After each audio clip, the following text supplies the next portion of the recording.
June 19, 1953, Sing Sing Prison, New York. You know, there's something haunting about a married couple spending their last hours just feet apart, yet completely alone. Julius and Ethel Rosenberg can probably hear each other breathing through that cold concrete wall. But they can't touch, they can't hold hands, they can't even see each other's faces. They were about to become the first American civilians ever executed for espionage during peacetime. A husband and wife, parents of 2 young boys, dying for allegedly giving atomic secrets to the Soviet Union. Outside these prison walls, thousands of people are screaming. Some call them traitors who sold out America. Others call them innocent victims of Cold War paranoia. World-famous scientists like Albert Einstein begged the president to spare their lives. Even the Pope asked for mercy. But here's the thing that will shock you. Decades later, after secret government files were finally opened, we discovered something that changed everything about this story. The evidence that sent Ethel Rosenberg to her death, it was built on a lie. A lie told by her own brother to save his wife. So as we count down these final 24 hours, ask yourself this: what really happened? And did both of them deserve to die? Before we begin, please like this video, share it, and subscribe to this channel, because this isn't the kind of video you see every time. Let's go back 4 years earlier, August 29, 1949. Imagine waking up one day to discover your biggest enemy just got the ultimate weapon. That's exactly what happened to America when the Soviet Union detonated their first atomic bomb. The blast shook more than just the ground in Kazakhstan. It shook the entire world. Here's why this was so terrifying. The United States had spent billions of dollars and years of secret work creating the atomic bomb through something called the Manhattan Project. This wasn't just any government program. It was the most classified, most protected secret in American history.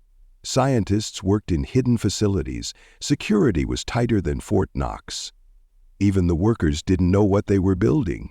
American experts predicted it would take the Soviets at least 10 years to build their own bomb, maybe even 20 years, but they did it in just 4 years after America dropped bombs on Japan.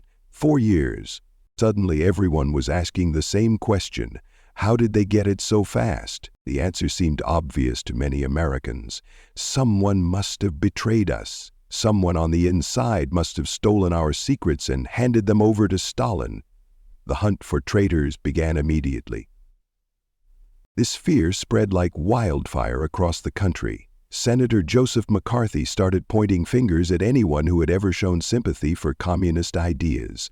Hollywood actors, government workers, teachers, thousands of people lost their jobs just for being suspected of communist connections. Neighbors started reporting on neighbors. Friends turned against friends. The paranoia was everywhere.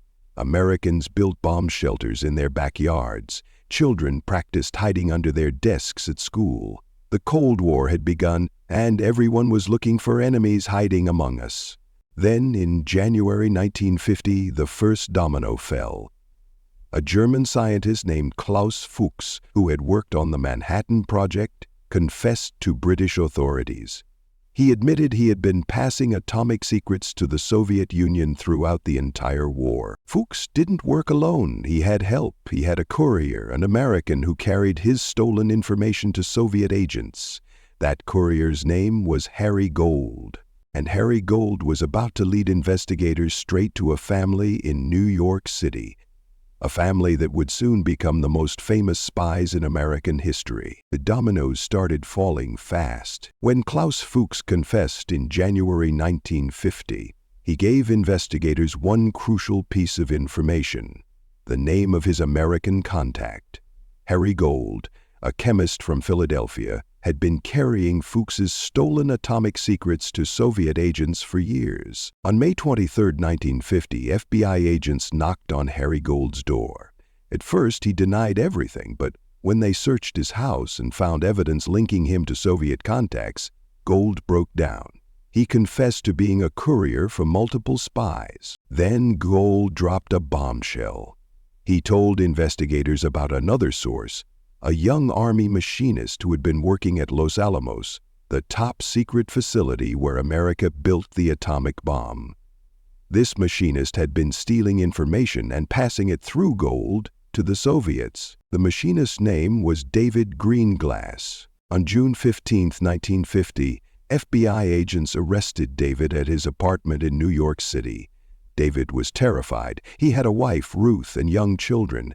He knew he was facing decades in prison, maybe even the electric chair. So David made a choice that would destroy his own family. He decided to save himself by giving up someone else, someone very close to him.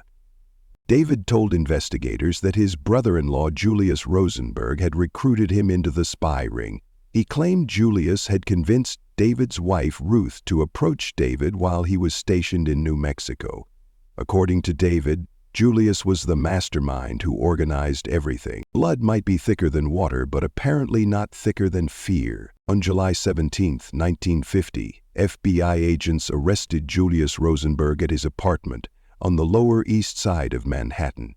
Julius worked as an electrical engineer and had been a member of the Communist Party in college, but he denied being a spy. He refused to confess to anything. The government had a problem.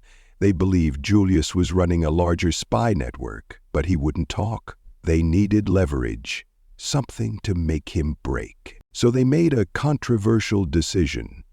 On August 11, 1950, they arrested Julius's wife, Ethel. Ethel was David Greenglass's older sister. She was also the mother of two young boys, ages 6 and 10.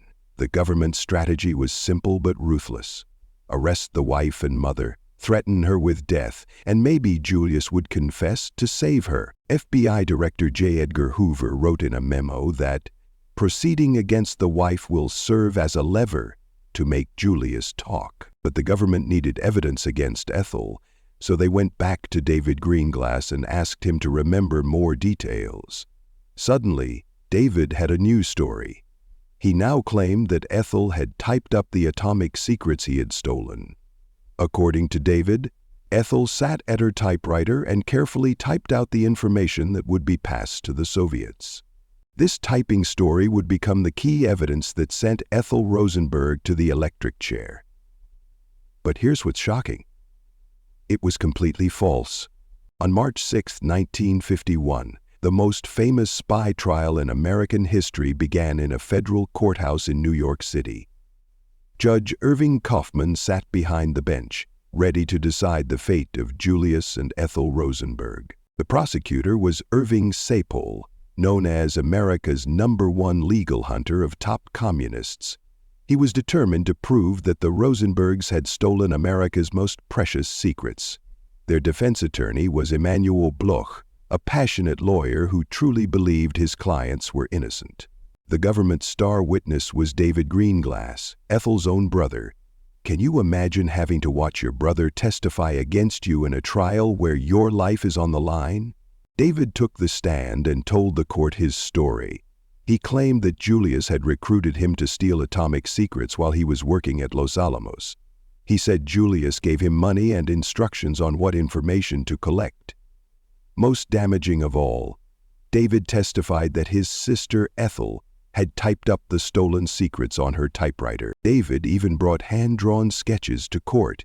He said these were copies of the diagrams he had stolen, blueprints showing how to build the Fat Man atomic bomb that was dropped on Nagasaki, Japan. The trial moved quickly. In just 3 weeks, both sides presented their cases. Julius and Ethel maintained their innocence throughout. They refused to name other people or admit to any spying activities. On March 29, 1951, the jury delivered their verdict, guilty on all charges. 1 week later, on April 5th, Judge Kaufman announced their punishment. Both Julius and Ethel Rosenberg would die in the electric chair. Judge Kaufman's words that day were shocking. He didn't just blame them for stealing secrets. He blamed them for causing American deaths in the Korean War. He said their actions had given the atomic bomb to Russia years earlier than expected, which encouraged communist aggression in Korea.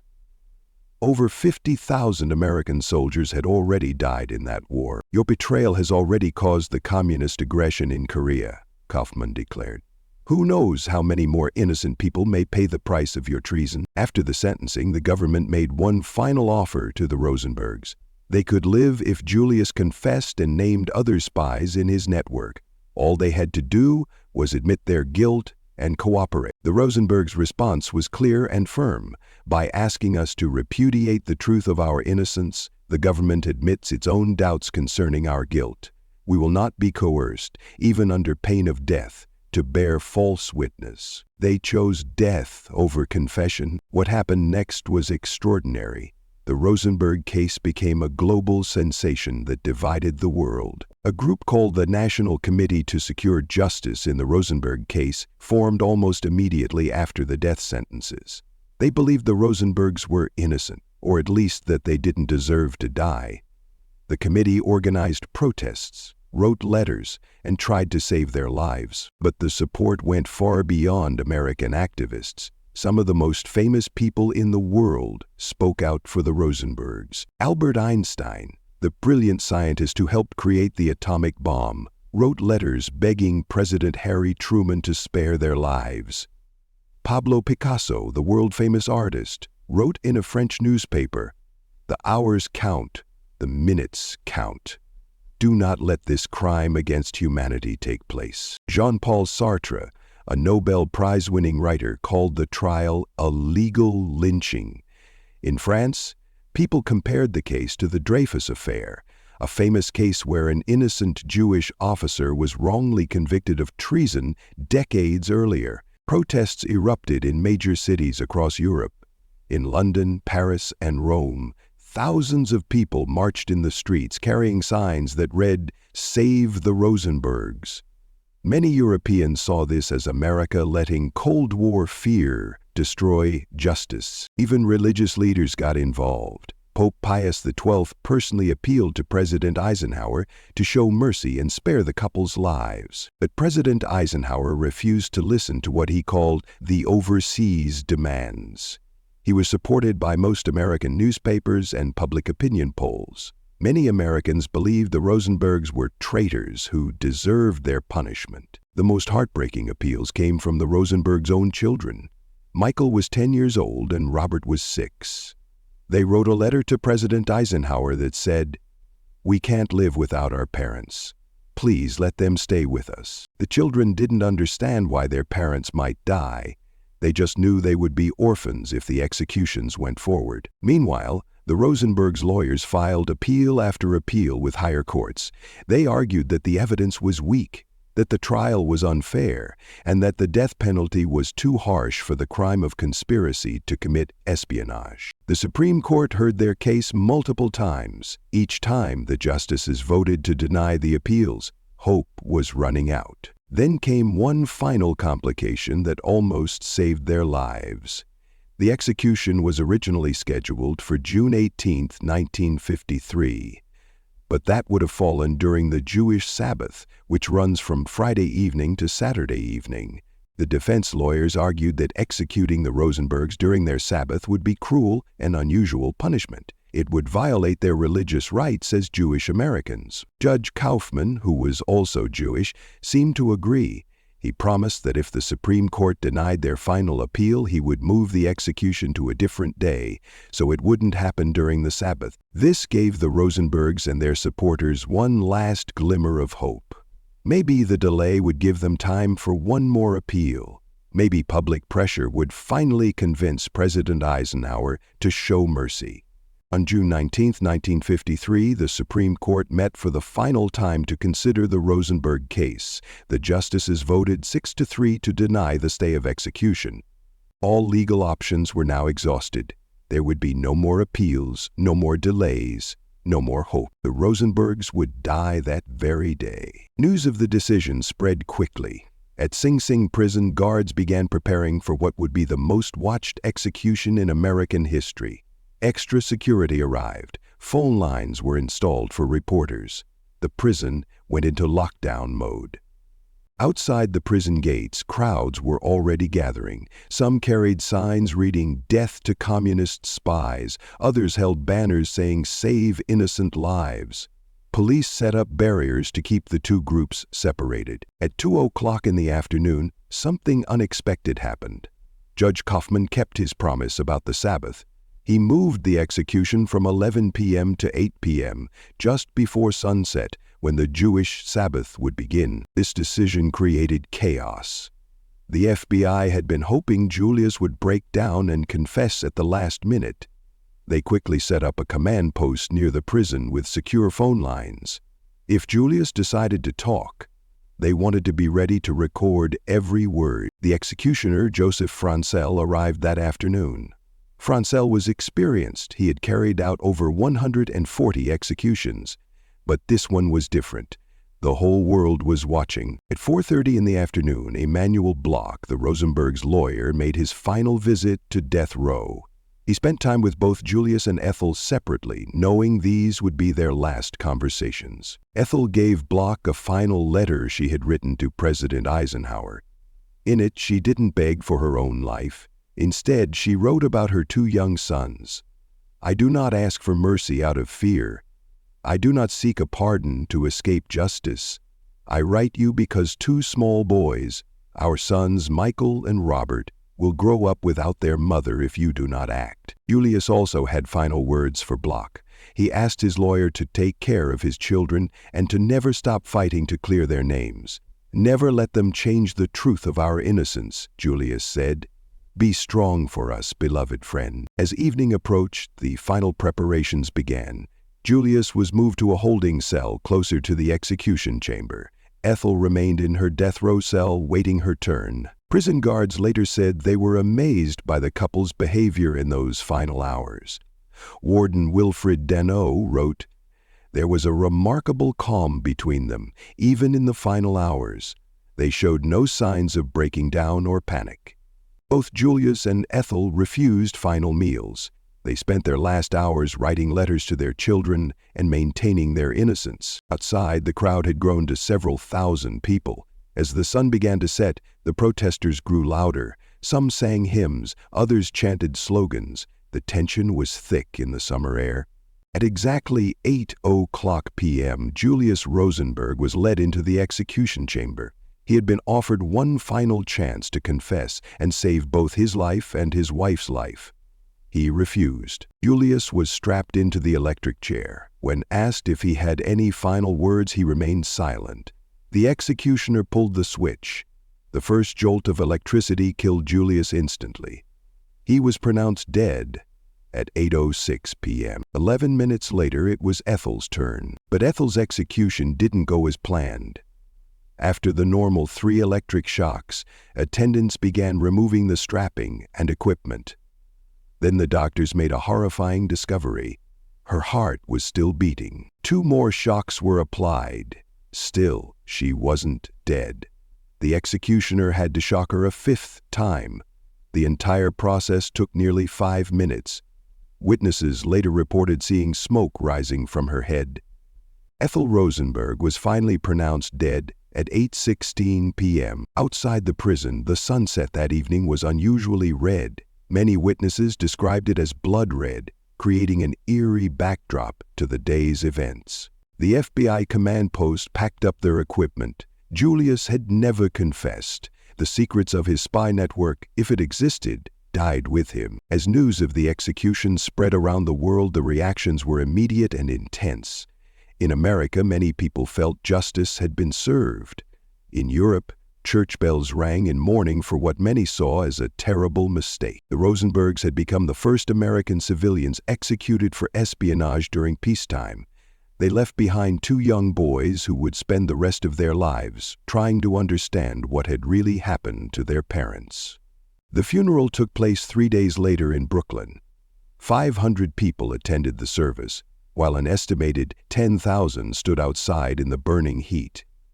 Emanuel Bloch, their lawyer, delivered a passionate speech, calling the Rosenbergs sweet, tender, and intelligent people who had shown courage and heroism. Michael and Robert Rosenberg, ages 10 and 6, became orphans overnight. None of their relatives were willing to adopt them, fearing they would be targeted as the children of traitors. Eventually, they were adopted by Abel Meeropol, a communist activist and songwriter who wrote the famous song Strange Fruit. The boys took his last name and became Michael and Robert Meeropol. For decades, the brothers fought to clear their mother's name. They always believed their father might have been involved in some kind of espionage, but they were convinced their mother was innocent. In 1995, their suspicions were confirmed. The U.S. government released secret documents called the Venona cables, decoded Soviet messages from the 1940s. These documents proved that Julius was indeed a Soviet spy who had recruited several people into his network, but Ethel's name appeared nowhere in the cables as an active spy. The final blow came in 2001. David Greenglass, now an old man, admitted he had lied about his sister. "I frankly think my wife did the typing, but I don't remember," he said. He confessed that he had been encouraged by prosecutors to change his story to implicate Ethel. Today, most historians agree that Julius was guilty of espionage, but that Ethel was likely innocent of stealing atomic secrets. She may have known about her husband's activities, but she probably didn't participate in them. The Meeropol brothers, now in their 80s, continue to campaign for their mother's official exoneration. They want the U.S. government to admit that Ethel Rosenberg was wrongly executed. So here we are, 70 years later, still wrestling with the same question that divided the world in 1953. Did justice prevail, or did Cold War paranoia claim 2 more victims? The human cost was enormous. 2 young boys grew up as orphans. A family was destroyed. And America set a precedent that fear could override justice. Maybe the most important lesson isn't about guilt or innocence. Maybe it's about what happens when we let fear drive our decisions. When we're terrified, we sometimes do things we later regret. What do you think? Justice served, or did Cold War paranoia claim 2 more victims? The debate continues to this day. Let us know in the comments below, and don't forget to like this video and subscribe for more true crime stories that shaped America.